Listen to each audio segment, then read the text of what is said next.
आज हम बात करेंगे ऐसे रोग या ऐसी बीमारियां हम समस्या कह सकते हैं जिससे आज की युवा पीढ़ी हो, चाहे छोटे बच्चे हो, चाहे बड़े बुजुर्ग हो, चाहे महिला हो, चाहे पुरुष हो, सभी को इस समस्या का सामना लगभग करना ही पड़ रहा है। जी हाँ, हम बात कर रहे हैं पेशाब में जलन क्यों होती है, पेशाब में खुजलाहट क्यों होती है, या फिर ऐसा क्यों लगता है कि हमें पेशाब रुक रुक के आ रहा है, या फिर उसकी वजह से पेट में हल्का हल्का सा दर्द होना है, मुरेड़ सी होना, ये क्यों होता है। मतलब अल्टीमेटली हम बोलेंगे पेशाब से संबंधित समस्या क्यों होती है, पेशाब में दुर्गंध आना, पेशाब में किसी टाइप की जो वजह है वो होना, ये होता क्यों है। तो आज के हम इस वीडियो में इसी के मैटर में पूरी की पूरी चर्चा करेंगे। तो बने रहिएगा दोस्तों वीडियो में लास्ट तक। मैं आपको डीपली बताऊंगा अपनी आसान भाषा में, अपनी भाषा में, जिससे आपको पूरी तरह समझ में आ जाए। तो नमस्कार दोस्तों, मैं डॉक्टर अविनाश शरणागत और आप देख रहे हैं यूट्यूब चैनल मेडिकल इन्फो, ऐसा प्लेटफॉर्म जहां हमसे कुछ नया सीखने मिलता है। तो आज का हमारा टॉपिक है पेशाब में जलन क्यों होती है, खुजलाहट क्यों होती है, या पेशाब रुक रुक कर क्यों आती है, पेशाब करने में तकलीफ क्यों होती है। तो स्पेशली बात करें जो मैंने सब चीजों के बारे में जो जिक्र किया, इसका पूरा का पूरा संबंध होता है हमारे यूटीआई से। यूटीआई मतलब यूरिनरी ट्रैक्ट इन्फेक्शन, जिसे हम बोलते हैं पेशाब का इन्फेक्शन होना।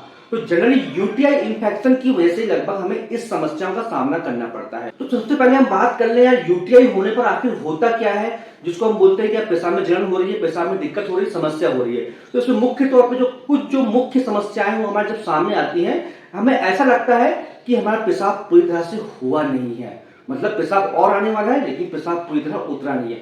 बार बार पेशाब लगना, ऐसी अनुभूति होती है। पेशाब से दुर्गंध बहुत ज्यादा आने लगती है। उस कंडीशन में पेशाब करने में तकलीफ बहुत ज्यादा होती है। पेशाब में खुजलाहट होने लगती है, जलन होने लगती है, कभी कभी तो खून भी आने लगता है। साथ में क्या पेट में दर्द होने लगता है, बुखार लेकर ठंड लेकर आने लगता है, और साथ में उल्टी करने का मन भी करने लगता है। तो इन सब समस्याओं का सामना करना पड़ता है अगर हमें यूटीआई हो गया है, यूरिनरी ट्रैक्ट इन्फेक्शन हो गया है, पेशाब से संबंधित कोई समस्या हो गई है। तो अब बात करते हैं भैया यूटीआई इन्फेक्शन आखिर होता क्यों है। तो एक सादा सिंपल बात है भैया, ये जो मुख्य कारण होता है हमारा यूटीआई होने का, एक ई कोलाई एक बैक्टीरिया होता है, उसकी वजह से जो मुख्य कारण होता है यूटीआई होने का कारण होता है।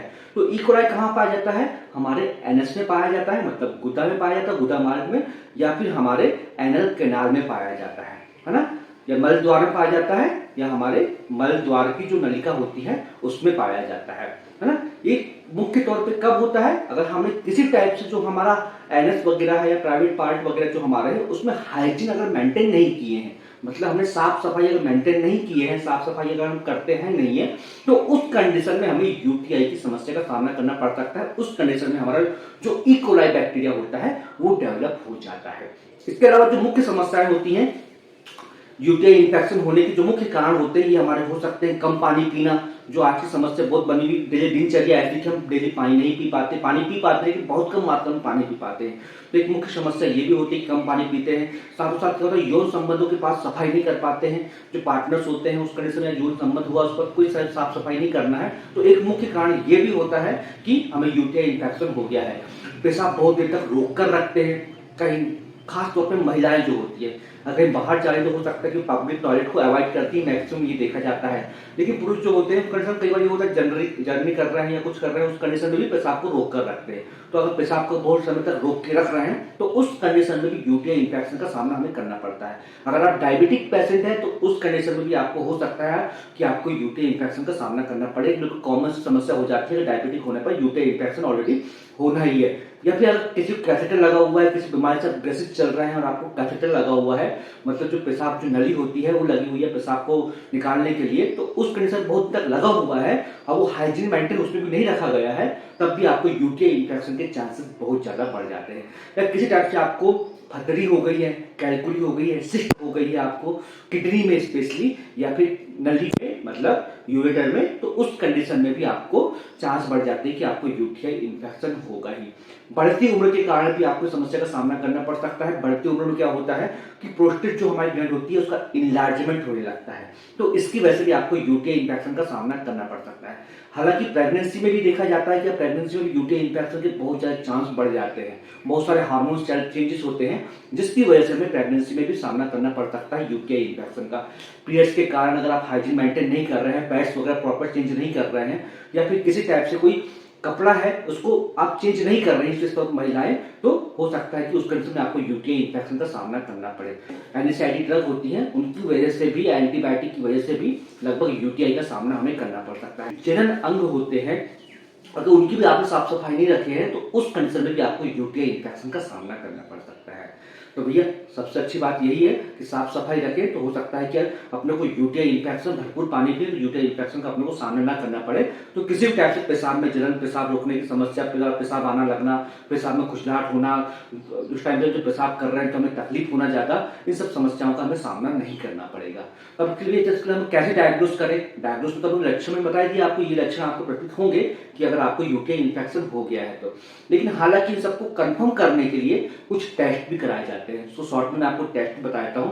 तो उस कंडीशन में अपने को सीबीसी कराने की आवश्यकता पड़ती है, जरूरी होता है सीबीसी। उस कंडीशन में ईएसआर का हम करवा सकते हैं। यूरिन आरएन जो होता है, यूरिन आरएन कर सकते हैं। बहुत ज्यादा क्रिटिकल केस होने पर यूरिन कल्चर हम टेस्ट करा सकते हैं, ताकि ब्लड ग्लूकोज करा सकते हैं। डायबिटिक पेशेंट तो नहीं है, उस कंडीशन समस्या का सामना करना हो तो फास्टिंग और रैंडम मतलब खाली पेट और भरे पेट दोनों हम ब्लड ग्लूकोज करवाते हैं। साथ में HbA1c अगर बहुत लंबे समय से तो हम शुगर की जानकारी लेने के लिए HbA1c करवाते हैं। या कंडीशन देखने सिस्टोन वगैरह तो नहीं है, पथरी वगैरह तो नहीं है, तो उस कंडीशन में अल्ट्रासाउंड मतलब सोनोग्राफी वगैरह करवाते हैं। साथ में कई बार हम PSA टोटल या फिर सीरम करवाते हैं। तो इसके आधार पर पता चल ही जाता है कि हाँ ऐसे यूटीआई इन्फेक्शन हो गया है और ये किस स्तर तक पहुंच गया है। मतलब उसके अंतर्गत उसमें पेशाब जांच के अंतर्गत हम देखते हैं कि एपिथेलियल सेल कितनी है, पस सेल कितनी है, आरबीसीएस सेल कितनी है, उसके हिसाब से इसका पीएच कितना है या कलर कैसा है। तो उसके आधार पर पता लगा लेते हैं कि हाँ इसको यूरिन इन्फेक्शन लगभग पहुंचा है और किस लेवल तक पहुंचा है।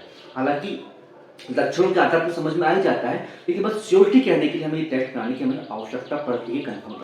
अब थोड़ा शॉर्ट में बात करते हैं भैया, अगर हमें यूटीआई इन्फेक्शन हो ही गया है तो उस कंडीशन में क्या खाएं, है ना। ये भी एक महत्वपूर्ण बात होती है कि क्या खाना है क्या नहीं खाना है। परहेज लगभग अक्सर हम पेशेंट हमारे पास आते हैं तो पूछते ही। तो उस कंडीशन में भैया पानी का सेवन हमें ज्यादा से ज्यादा लेना है। पानी आप एक नियम बांध लीजिए कि 12 महीने अपने को 3 से 5 लीटर पानी कम से कम पीना ही है। अगर आप इतना पानी का सेवन करते हैं तो आपको पक्का है कि यूटीआई इन्फेक्शन कभी होगा ही नहीं। दही का सेवन बहुत भरपूर करें। अगर यूटीआई से आप सफर करते हैं, बार बार रिपीट होता है, तो दही का सेवन आप बिल्कुल कीजिए। खट्टे फलों का रस जरूर पीजिए और साथ में प्याज, लहसुन, इस टाइप के जो अदरक होते हैं उनका सेवन आप ज्यादा से ज्यादा करिए। तो लगभग हो सकता है कि इन सबसे अपने को बचाव हो सके। और हमें क्या नहीं खाना है, अगर यूटीआई इन्फेक्शन से बचना है या हमें बार बार यूटीआई इन्फेक्शन हो जाता है तो हमें भैया कोल्ड ड्रिंक्स बिल्कुल नहीं पीना है, चाय कॉफी हमको अवॉइड करना है, ज्यादा नमक बिल्कुल नहीं खाना है, स्मोकिंग करते तो स्मोकिंग बिल्कुल नहीं करना है, शराब पीते तो शराब बिल्कुल नहीं पीना है। और भैया एक मुख्य बात, एक केले को लेकर लगभग बहुत से सवाल रहते हैं, केले खाना है या नहीं खाना है।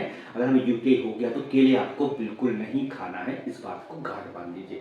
अगर यूटीआई इन्फेक्शन आपको हो गया है तो आप पानी भरपूर पीजिए। लेकिन भैया बार बार बोल रहा हूँ यूटीआई से बचना है हमें। तो अब बात करते हैं मेडिसिन की। अगर हमें यूटीआई इन्फेक्शन हो गया है तो जनरली हमें क्या देना पड़ता है। तो उस कंडीशन में अगर यूटीआई इन्फेक्शन हो गया है, बार बार पेशाब में जलन हो रही है, तो आप घर पे रहकर तो पानी वगैरह पी सकते हैं। घर पे जो ऑलरेडी आपको बताया हुआ मैंने क्या खाना है आपको ये तो कर ही सकते हैं, तो कुछ हद तक आपको आराम मिलेगा ही। लेकिन खासतौर पर अगर आप डॉक्टर के पास जाते हैं, जो दवाई लेना है डॉक्टर की सलाह पर ही लेना है आपको, तो आपको डॉक्टर जो है मेन तौर पे कई बार एजिथ्रोमाइसिन सबसे चॉइस होती है इस कंडीशन में। अगर हो गया है तो इस कंडीशन में एजिथ्रोमाइसिन वगैरह देते हैं। कुछ टाइप से जो नाइट्रोबेस्ट वगैरह टैबलेट होती है पुरुषों में, महिलाओं में, ये भी डॉक्टर बहुत ज्यादा देते हैं। अगर प्रोस्टेट इन्लॉर्जमेंट हो गया है तो यूरिमैक्स जो टैबलेट होती है डॉक्टर ये प्रीफर करते हैं।